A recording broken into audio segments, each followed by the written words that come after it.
Hello and welcome to the Election Corner on One Man Think Tank. Take one last look at this website, folks, because as of tomorrow evening, we're not going to need to look at it for quite a while. That's right, tomorrow is the Georgia runoff election, so let's take one last look at the early voting and what needs to happen for the GOP to win the seat, maintain the seat, or the Democrats to win it. Now, starting off, immediately you can see in total for early voting there have been just over 3 million votes. Compared to the 2020 general election, as you can see, that's about 1 million less than the or actually more like 900,000 less than the 3.9 million that voted early in that election. So 25% less, roughly 23% according to the exact statistics. Most of the voting was done early in person, as opposed to vote by mail, which tracks with everything else. It's actually kind of strange how perfectly it lines up with the main general election. That's fascinating. But as you can see, the main difference here is due to the holiday season, which created a plateau of voting. Theoretically, if these holidays had maintained relative course, we could have seen an almost equal number of votes, potentially. However, that doesn't explain why the vote by mail is down by the exact same amount as the early vote, so that's just indicating probably in general we ended up with roughly the same amount of votes. Maybe we would have had a few more in-person early votes from this time period, but we're talking maybe 100 to 200,000, which in the scheme of this election, while important, probably won't be the deciding factor. Now, already, before we go into these statistics, once we go through them, we're going to have to ask ourselves one big question. We know Democrats have a lead based on mail-in and early voting. How big is that lead, and what do the Republicans need to do on election day to overcome it? So we'll go into that in just a moment. Looking at the actual breakdown, right now, immediately we see the white vote makes up about 55.7%, while the black vote makes up about 30.9%. Hispanic, Asian, and other make up the remaining percentages. That's very good for the Democrats. They want to have they want to see a high African American turnout, while having a decent white turnout from suburbs, and we'll get to that in a moment, because many of these are looking like suburban votes. But roughly, if we assume a breakdown, this is better than what they got in the general election, which is what Democrats want to see. Looking over here, we're at about 40% less than 50, 60% higher than 50. Not amazing for the Democrats, but they need to keep in mind that there are many African American voters in this 60-plus block, as there will be suburban whites. But the youth turnout is actually much higher by about, I think, 2 percentage points than it was in the general election. Once again, very good news for the Democrats. And one last piece of good news, since we're in the good news for the Democrats portion, there is a high percentage of non-voters that came out. Almost 4% of the vote is non-voters. And they are most likely, based on these numbers, going for the Democrats. So, immediately looking here, and let's take a brief look at the counties so we know our rough suburban share of the white vote. As you can see, pretty high turnout from the white suburbs. The Democrats could be doing a little bit better in Cherokee, and I think Forsyth as well, if I'm being totally honest. But overall, the white suburbs seem to have also turned out for them.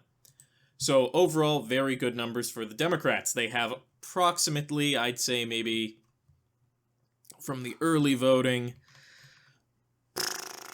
200 to 400 vote lead right now. That's a very good place to be. We'll call it even in the middle and say about 300. It's hard to tell because you don't know how many of these white votes are suburban whites or typical Republican voting whites. The gender percentage is basically the same as the general. Good news for the Democrats to make them competitive in this race. Now, on Election Day, Republicans need to have not just high turnout, but a high percentage of the turnout. Election day is going to go to the Republicans, no matter what. Trust me on this. It's a question of what happens when you add the early votes plus the election day votes to what you get. So, taking a look down here, there's some immediate good news for the Republicans. Of same-day voters, barely any have voted, compared to who voted on election day for the general election. On election day, there was approximately, I believe, 1 million people came out and voted. Just shy of 1 million people came out and voted. There is so about 10% of people who voted on election day have voted already. They still have 90%. That's a really good voter block to be trying to pull from. And also, like I said, the early vote does lean elderly. It can't all be African Americans. There are quite a few elderly whites, and that is a group that goes very favorably for the GOP. So we're looking at it like Democrats aren't in any way guaranteed to have this thing. The GOP is still, in many ways, the favorites. Now, so what does the GOP actually need? Looking at the numbers for percentages of people who have to turn out plus election day, to give you an idea, just shy of 5 million people voted in total for the general election. If we look at these numbers and assume they get roughly the percentage they got for the general election, which was a good number for the GOP, they need to win between about 60 and 65% of the vote. So 60% to 3/5 to 2/3, roughly, in order to win this, and that's assuming they get about 1 million people turned out. Now, keep in mind, they actually have a slight advantage in the fact that there are 2 million people who haven't voted who did vote in the general election. However, the GOP will need high turnout on election day. So right now, if there's high election day turnout, so the GOP needs two things to win this. They need high election day turnout, like I said, and they need a high percentage of that turnout, about 60%. If they only get one of those, they don't win. Sheer fact of the matter.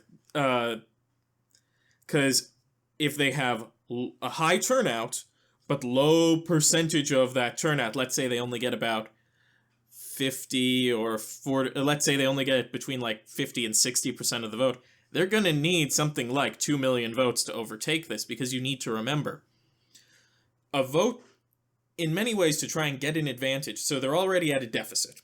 We'll say it's about 300,000 votes, so they need to gain 300,000 votes. If on election day, the GOP, let's say there are 600,000 votes cast, 200,000 for the Democrats, 400,000 for the GOP. They only end up with a net gain of 200,000 votes, meaning Democrats still win by 100,000 votes. It's not going to come down to that. Those are stupidly big numbers, and it's going to be much closer than that. But that's just to give you an example of why they need to grab a high percentage of the vote. In that case, the GOP won 2/3 of the vote and weren't able to take it. Low turnout, but high percentage.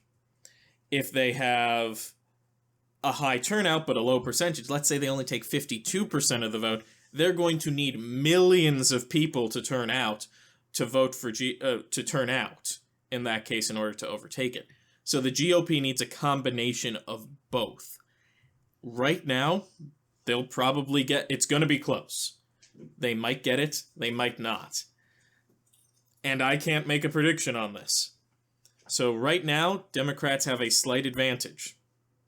So let's all watch tomorrow and see who, well, at least in the early vote, and see if the GOP can hang on. So with all that being said, if you like the video, drop a like and a comment down below. If you want to hear more from the channel, click the subscribe button and the notification bell to be alerted when new content is released. If you want to hear more from me outside of YouTube, I have Twitter at OneManThinkTan1, the Roman numeral, link in the description below. And as always, and most importantly, have a wonderful day.